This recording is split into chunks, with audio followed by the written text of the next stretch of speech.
اعوذ باللہ من الشیطان الرجیم بسم اللہ الرحمن الرحیم۔ انسان کو اپنی زندگی میں کامیابی کے لیے اور مطلوبہ نتائج کے حصول کے لیے توازن انتہائی ضروری ہے کہ وہ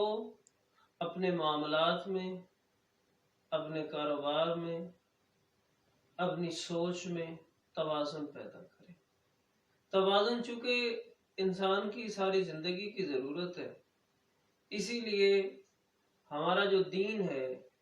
وہ بھی دین فطرت ہے اور توازن کا دین ہے۔ اس میں بھی ہر ایک چیز کو بیلنس کیا گیا اور انسان کے مطابق اس کو جو ہے وہ اللہ تعالیٰ نے کمال مہربانی کرتے ہوئے اس طرح سے ایڈجسٹ کر دیا اس کو کہ توازن کی اہمیت ہماری زندگی میں واضح ہو جاتی ہے۔ ہوتا یہ ہے کہ جب ہمارا جھکاؤ کسی چیز کی طرف زیادہ ہو جاتا ہے، اور اس کی بہت بڑی وجہ یہ ہوتی ہے کہ ہم ایڈکٹ ہو جاتے ہیں کسی چیز کے، تو اس کے پھر بہت سارے نقصانات ہماری زندگی میں آنے شروع ہو جاتے ہیں، کیونکہ ہمارے 24 آور کے سرکل کے اندر نا ہم نے مختلف چیزوں کو، مختلف شخصیات کو، اپنے کاروبار کو یا اپنی جاب کو وقت دینا ہوتا ہے۔ میرا کھانے کا ایک وقت ہے، میرا سونے کا ایک وقت ہے، میرا عبادات کا ایک وقت ہے، میرا کاروبار کا ایک وقت ہے۔ تو اب وہ سارے اوقات جو ہیں ان کے اندر توازن ہونا انتہائی ضروری ہے۔ جس چیز کی جتنی ریکوائرمنٹ ہے اس کے مطابق ہم اس کو وقت دیتے ہیں۔ اب اس میں ہوتا یہ ہے کہ جب ہم کسی ایک چیز کو وقت زیادہ دینے لگ جاتے ہیں اور وہ ہم اس کو وقت پھر زیادہ مجبوراً دے رہے ہوتے ہیں، جس کی ہمیں ایڈکشن ہوتی ہے، اور پھر اس میں یہ ہوتا ہے کہ باقی چیزوں کا وقت نکال کر ہم اس کو وقت دے رہے ہوتے ہیں، تو پھر ہمارے ریزلٹس خراب ہو رہے ہوتے ہیں۔ ہمارے مطلوبہ نتائج جو زندگی سے یا کام سے ہم حاصل کرنا چاہ رہے ہوتے ہیں وہ ہمیں حاصل نہیں ہوتے۔ دور موجود کی سب سے بڑی ایڈکشن جو مجھے نظر آ رہی ہے وہ موبائل فون ہے، وہ سیل فون ہے، کہ چھوٹے سے لے کر بڑے تک، کاروباری سے لے کر جوبین تک، اور طالب علم سے لے کر استاد تک، ہر کوئی جو ہے وہ اس کا ایڈکٹ نظر آتا ہے۔ ہر ایک کو نشے کی حد تک اس کی عادت پڑی، اگرچہ ہم نے اس کو اپنی زندگی کے حصے کے طور پر قبول تو کر لیا، اور اب شاید ہمارا گزارا بھی نہ ہو اس کے بغیر، کیونکہ بہت سارے کاروباری معاملات جو ہیں وہ اس کے ساتھ ہمارے وابستہ ہیں، بہت ساری اچھی چیزیں اس کے ساتھ ہماری وابستہ ہیں۔ لیکن خیر اور شر کی اس دنیا میں جیسے خیر اور شر اکٹھا ہے، ایسے ہی اس موبائل فون کے اندر بھی بہت ساری اچھی باتیں بھی، تو اس کے ساتھ ساتھ انٹرٹینمنٹ کے نام پر بہت کچھ ایسا بھی کہ جس کی وجہ سے ہمارا جو وقت ہے وہ زیادہ اس میں چلا جاتا ہے۔ اور یقین کریں، میں بطور استاد کے، بطور معلم کے جب اپنے طالب علموں کو دیکھتا ہوں تو میں کئی دفعہ تو رحم طلب نگاہوں سے ان کو دیکھتا ہوں کہ قابل رحم ہیں وہ بچے جن کو ہم نے ایسا ماحول شاید دے دیا بطور والدین کے کہ وہ، یا شاید ہم اوورآل ایسے ہی ماحول کے اندر موجود ہے کہ بچہ جو ہے وہ اس کا زیادہ ایڈکٹ ہو جاتا ہے، اس کا ذہن ابھی اتنا پختہ نہیں ہوتا۔ ایک کلاس کے اندر ایک واقعہ ہوا کہ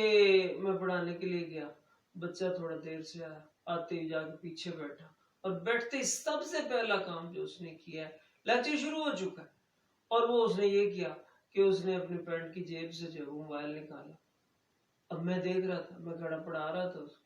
تو میں نے اس کو منع کیا، اس نے رکھ لیا۔ اب دوسرے دن پھر یہ ہوا کہ وہ پیچھے بیٹھا تھا، اور شاید اس کے پیچھے بیٹھنے کی وجہ بھی یہی ہوگی، اور چونکہ ایک دن پہلے یہ واقعہ ہو چکا تھا اس لیے وہ میری نظروں میں تھا، اس نے پھر موبائل نکالا، اور میں نے اس دن اس کو بلا لیا اپنے پاس، اپنے بلا کے میں نے اس کو پیار سے سمجھایا کہ بیٹے ایسے نہیں ہوتا، آپ اپنا وقت ضائع کریں گے اس طرح سے، نہ ادھر سے آپ کو سمجھ آئے گی، نہ ہماری باتوں کی سمجھ آئے گی، آپ کو بند کر دینا۔ اس نے کوئی رجسٹ نہیں کیا، کوئی دلیل نہیں دی، کوئی بات نہیں کی، چپ کر کے بند کر لیا، جا کے بیٹھ گیا پیچھے۔ اب جب تیسرے دن یہ ہوا کہ میں نے پڑھانے کے لیے آیا تو وہ پھر موبائل جب اس نے نکالا، مجھے بھی غصہ آیا، میں نے اس کو بلایا اور ٹھیک ٹھاک کر کے ڈانٹ دی، اور جب چوتھے دن پھر وہی ریپیٹ ہوا نا کام کہ اس نے پھر موبائل نکالا، تو میں نے اس کو بلا کے کہا بیٹے مجھے یہ بتاؤ تم کون سی زبان سمجھتے ہو؟ میں نے تمہیں پیار سے سمجھایا ہے، تمہیں منع کیا، تمہیں ڈانٹا ہے، تمہاری بے عزتی ہوئی ہے اس معاملے، تو تم پھر بھی وہی کام کرو۔ اور پھر اس وقت اس بچے نے جو بات کی، تب مجھے احساس ہوا کہ وہ تو ایڈکٹ ہے بچہ اس موبائل کا۔ احساس یہ ہوا کہ اس بچے نے مجھے کہا سر مجھ سے قسم لے لے میں ارادتاً موبائل نکالتا ہی نہیں، یہ عادت ایسی بن گئی ہے کہ جیسے ہی جو ہے وہ اس طرف دھیان جاتا ہے فوراً موبائل ہاتھوں میں ہوتا ہے، اور کئی دفعہ میرے ہاتھ میں موبائل ہوتا ہے مجھے پتہ نہیں ہوتا۔ اور وہ اتنی صداقت سے اس نے بات کی کہ مجھے اس کے چہرے سے جھوٹ نظر نہیں آیا، اور بعد میں ہونے والے واقعات نے ثابت کیا کہ ہمارے بچے اس کے ایڈکٹ ہوتے جا رہے ہیں۔ اور اس میں قصور ہمارا ہے، والدین کا ہے، اور یا بچے کا ہے، قصور جس کا بھی، بچہ تو بارہ ایڈکٹ ہو رہا ہے۔ اب اس کی ایڈکشن کا سب سے بڑا نقصان کیا ہو رہا ہے؟ اچھا ایک کاروباری آدمی ہے یا طالب علم ہے، جب وہ اپنے موبائل فون کو زیادہ وقت دے گا تو دوسرے وقت سے نکال کر ہی اس کو وقت دے رہا ہے۔ بالخصوص طالب علم ہیں، ان کو معاملہ یہ ہے کہ ان کے ساتھ اس کا نقصانات جو ہیں وہ زیادہ وابستہ ہو رہے ہیں، کیونکہ یہ وہ چیز ہے کہ جس کے اندر ایک ہی وقت میں اس کے لیے وہ مواد بھی موجود ہے کہ جس سے وہ فائدہ اٹھا سکتا ہے، اور ساتھ ہی ساتھ انٹرٹینمنٹ کے نام پر وہ چیز بھی موجود ہے جس کا وہ ایڈکٹ ہے۔ اور پھر بدقسمتی سے ہمارے ہاں جیسے ہر شعبے میں تربیت کا فقدان ہے، ہم نے بچے کو موبائل دے دیا اور پھر اس کی تربیت نہیں کی اس معاملے میں، اس کا سکرین ٹائم کتنا ہوگا، وہ کس طرح سے استعمال کیا جائے گا، اس کا کوئی جو ہے وہ نہ کوئی تربیت کا اہتمام ہے نہ کی جا رہی ہے۔ اب وہ والدین کی طرف سے ہی ہوتا ہے کہ اس کو کسی نہ کسی طرح سے سمجھا دیا جائے، تو ایسا جب نہیں ہو رہا تو اس کا زیادہ وقت اس میں جا رہا ہے، جب اس میں اس کا وقت زیادہ جا رہا ہے تو obviously اس کا جو ہے وہ ریڈنگ ٹائم جو اسٹڈی ٹائم اس میں سے نکال کے وہ اس کو ٹائم دے، اور پھر اس کے بڑے جو ہے وہ لانگ ٹرم ہمارے نقصانات ہوتے ہیں۔